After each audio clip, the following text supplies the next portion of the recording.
ചില ദിവസങ്ങൾ എനിക്ക് എഴുന്നേൽക്കുമ്പോൾ തന്നെ ഭയങ്കര ഒരു ടഫ് ഡേ ആണല്ലോ എന്നു തോന്നും കേട്ടോ. ഇന്ന് it was one such A day. രാവിലെ എഴുന്നേറ്റ് ഒരു സീരീസ് തലേദിവസം കണ്ടുവച്ചതിൻ്റെ ബാക്കി ഒരു എപ്പിസോഡ് കൂടി കണ്ടു കേട്ടോ.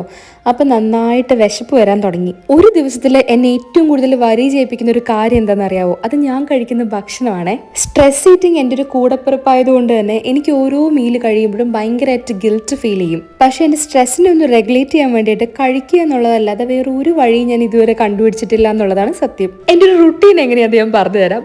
എനിക്ക് സ്ട്രെസ് വരുമ്പോൾ ഞാൻ കുറേ നേരം ആ സ്ട്രെസ്സും ക്യാരി ചെയ്ത് നടക്കും. പിന്നെ തോന്നും ഗ്ലൂമി ആയിട്ട് ഈ ദിവസം കളയരുത്, കുറച്ച് പ്രൊഡക്റ്റീവായിട്ട് എന്തെങ്കിലും ചെയ്യണമെന്ന്. അപ്പോൾ എങ്ങനെയെങ്കിലും ഈ ഒരു സ്റ്റേറ്റ് ഓഫ് മൈൻഡിൽ നിന്ന് എസ്കേപ്പ് ചെയ്യാൻ തോന്നും. അപ്പോൾ ഞാൻ എന്ത് ചെയ്യുന്ന വെച്ചാൽ ഞാൻ എന്തെങ്കിലും ഭക്ഷണം ഓർഡർ ചെയ്ത് കഴിക്കും. നോട്ട് ദ പോയിന്റ്, കുക്ക് ചെയ്യല്ല ചെയ്യുന്നത്, ഓർഡർ ചെയ്ത് കഴിക്കും. And nevertheless to say I keep gaining weight. എന്നിട്ട് എന്ത് ചെയ്യുന്നറിയോ? ആ ഭക്ഷണം കഴിച്ചു കഴിഞ്ഞതിന് ശേഷം അയ്യോ ഞാൻ വെയിറ്റ് വെക്കുമല്ലോ എന്നോർത്ത് ഞാൻ സ്ട്രെസ് ചെയ്യും.